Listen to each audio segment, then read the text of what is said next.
This is Akashvani. In the program Spotlight, now we bring you a discussion on government's efforts and initiatives for farmers' welfare.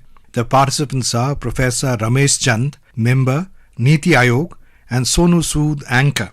The current government, under the leadership of Prime Minister Narendra Modi, has always emphasized the crucial role played by farmers in India and called them one of the major pillars of our economy. Professor Ramesh Chand, how would you see the past decade from the perspective of farmers and the agriculture sector? What has, according to you, broadly been the government's approach? And what would you say are the key government initiatives that have empowered the farmers in these 10 years?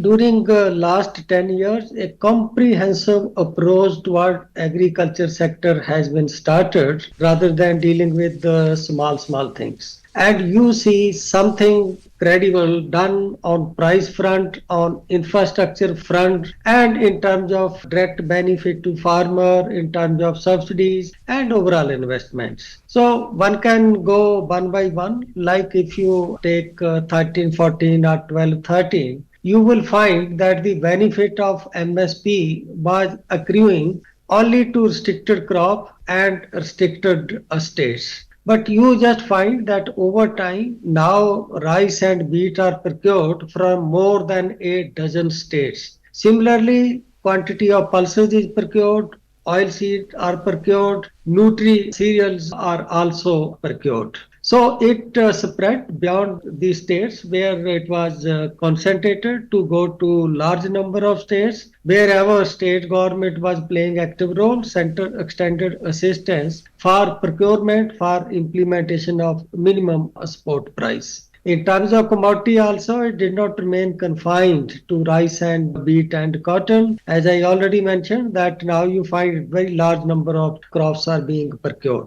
Next is that in those states where procurement mechanism like rice and wheat was not existing, a new scheme, PM Asha, was offered to the states where central agencies and state agencies, they were procuring the produce and the amount, whatever cost, is being disbursed back to the states which implement those schemes. Then you also find that Pradhan Mantri Fasal Bima Yojana, it has been expanded. In fact, the number of non-only farmers who are opting for Pradhan Mantri Fasal Bima Yojana, that is rising at a fast rate. Government has also expanded benefit of subvention on institutional credit, which was earlier only for crop sector. It has been expanded to livestock, Pashudan card, and also to fishery farmers. In terms of infrastructure, till 14-15, you will find that there was little expansion in area under public irrigation, area under canal irrigation, etc. It was stuck. So this government started Pradhan Mantri Krishi Sinchai Yojana with 5 components of it in a totally different way. And last 6-7 years, you find that every year area under irrigation is increasing 1 percentage point. And we have now reached this level of 55% of our gross cropped area is under irrigation. Then the biggest scheme of this government in terms of price support, that government came with a new base, new formula for fixation of minimum support price. That is that MSP must be at least 50% more than what is the cost of production plus whatever is the value of time of family labor. MSP must be more than 50%. That raised the base of agriculture prices. It moved it upward in case of all MSP crops. One big scheme, that is PM NITI. Now that has become the biggest scheme of government under which 60 to 70,000 crore of rupees is paid directly into the account of the farmer as a PM Kisan Nidhi. More than 10 crore farmers are benefited by this scheme. So, sir, you have listed out so many areas related to agriculture where the government has brought in welfare schemes so that the financial, empowerment takes place through MSP, through the PM Kisan Samman Nidhi Yojana. I mean, all these schemes are boosts for small and marginal farmers, you would say. They provide a lot of support and a lot of emotional support also if we talk about PM Kisan Samman Nidhi Yojana. Of course it does. And that's why you find that the growth rate of agriculture in last 10 years has approached 4% per year, which is unprecedented, which never happened. And this is the highest growth in the world. No country had 4% growth rate in agriculture for last 10 years. There has been special focus on small and marginal farmer like this PM Kisan Nidhi.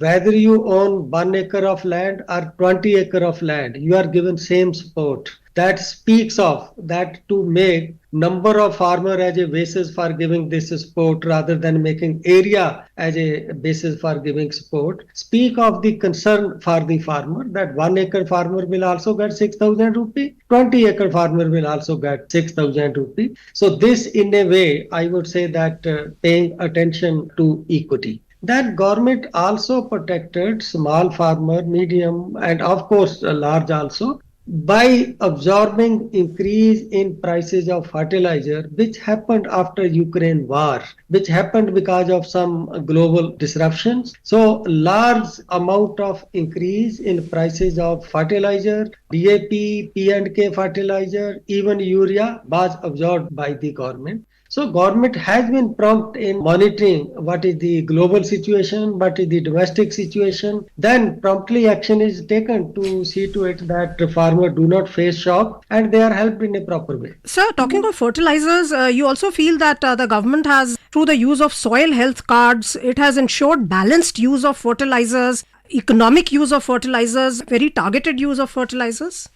Yes, rather than indiscriminately applying fertilizer, if you apply fertilizer according to deficiency in the soil, according to type of soil, requirement of soil, and according to the kind of crop that a farmer is going to sow, bring in lot of efficiency. It reduces a lot of wastes, so you are giving exactly what plant need, which can give optimum result. So this soil health card approach was meant that applying nutrient according to requirement of the crop and according to nature of the soil. That helped in saving, I would say, some of the cost that was incurred on fertilizer to get same amount of crop. Absolutely, sir. In fact, 23.58 crore soil health cards have been distributed to farmers, and also for the produce management of the crop after it has been harvested. You think that stage is also a very important area which the government has brought out schemes for instance, the electronic national agriculture market. How has that helped farmers? See, again, there have been several steps. One is that at post-harvest level, we need better logistic. We, for certain commodity which are perishable, we require cold chain. We require fast movement from producing area to consuming areas. So we often talk about ENAM, but many of these schemes, they are not getting so much of attention. Today, you go to any national highway, you will find that a lot of warehouses are coming. The cold storage is increasing. Negotiable electronic warehouse receipt. A farmer can keep his produce there and he get a negotiable receipt against which a farmer can take credit from the bank. Similarly, promotion of farmer producer company and of late the emphasis on cooperative in every village. ENAM, of course, is there that in order to expand the scope of better competition, in order to allow very large number of bidders to join the auction process, to join the process of buying produce from the farmer, rather than it remaining restricted to the local trader of the mandis. Through the system of ENAM, any person anywhere in the state, or depending upon what kind of reform state has done, any farmer anywhere in the country can participate in the auction and can bid for the producer. So this has again helped in increasing competition in the market. And also, till date, government has established more than 1.75 lakh Pradhan Mantri Kisan Samriddhi Kendras, which are providing advisory services also to farmers to improve their farm practices and yield. How important is this approach where every farmer has an avenue to go and take a specific advice from? You see that two important source of growth are, one is new knowledge and second is new type of production activities. So new knowledge mean if some new way of controlling disease has come, if some new knowledge in terms of nutrition management has come, some new knowledge in terms of increasing yield is available, new knowledge in terms of where is the best market for sale of produce. So this is one way that new knowledge need to reach to the farmer so that they benefit from this and they take advantage of new technology, new kind of practices, new kind of method. Second important source of growth is diversification. That if there are better paying alternative, if instead of growing groundnut, you find that there is some other crop which may be vegetable, which may be fruit, which give better return. But farmer can't suddenly move from groundnut to that fruit or vegetable. She or he need to know what are the package of practices, from where seed will be available, from where new kind of input will be available. So that is the second activity of these centers, that you help the farmer in this way. In fact, those centers again involved in multiple activities. But I would say that these are some of the examples that they take new knowledge to the farmer and they take new opportunity to the farmer, share with them what are the new opportunities. Also, even in terms of market, in some area, organic farming or natural farming can fetch better return to the farmer. But then the farmer need to know from where he can have the inputs which are needed for organic farming or natural farming and how best he can sell his or her produce. When we have nearly 14 crore land holding or 12 crore active farmer, 5 lakh villages, the need for this kind of network for advisory service and other kind of services is very, very important. And so in this day and age when technology is fast changing and mechanization has a lot of scope in the agriculture sector also to improve yield, to improve productivity, how do you see the schemes of the government, Pradhan Mantri Kaushal Vikas Yojana, where over 40 million farmers and rural youth have been empowered, equipping them with the essential agricultural skills? How important is this in today's times?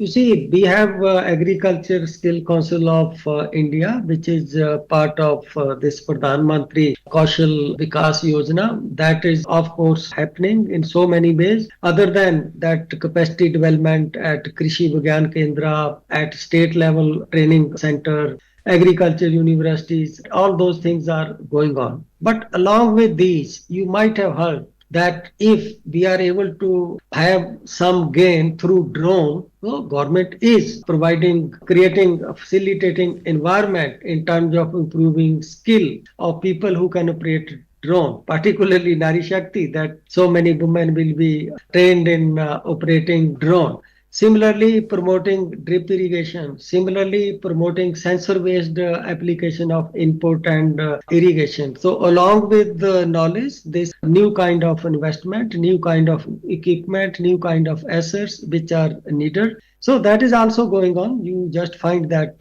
those things are also spreading. And that new kind of thing, even when a simple plow comes, it requires some new kind of skill. So when anybody buy tractor, he requires skill to drive tractors. So with this new kind of machinery coming into agriculture, drones coming into agriculture, we require all this upgradation of knowledge of farmer to take advantage of these, and that is what is happening under this Agriculture Skill Council and other extension institutions. Thank you so much, Professor Chand, for discussing and throwing light on various pro-farmer schemes of the government empowering the Andatas which have been brought in by the government in the last 10 years. Thank you. You were listening to a discussion on government's efforts and initiatives for farmers' welfare.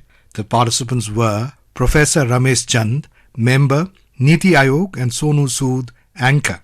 This program was produced and presented by the News Services Division of Akashvani. You can listen to it on a mobile app, News on AIR. This program is also available on a YouTube channel, News on AIR Official. You may share your feedback about this program through email at airnsdtalks@gmail.com or WhatsApp on 9289094044.